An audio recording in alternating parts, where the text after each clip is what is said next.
Madam. My name is Elvira Rodriguez, Filipino. I am 27 years old.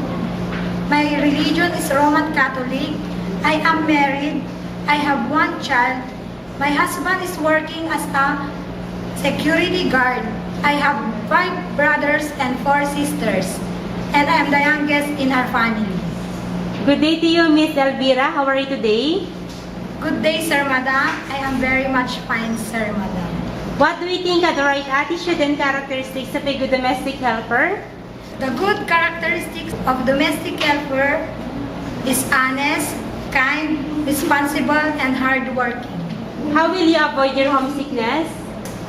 Sir Madam, I will avoid my homesickness by making myself busy and focused to my job. Can you tell us how to take care of the children? Yes, Sir Madam. In taking care of children, giving them foods at the right time, vitamins, and taking them back every day, playing games with them, and treating them as my own children. So what if you commit a mistake? What will you do?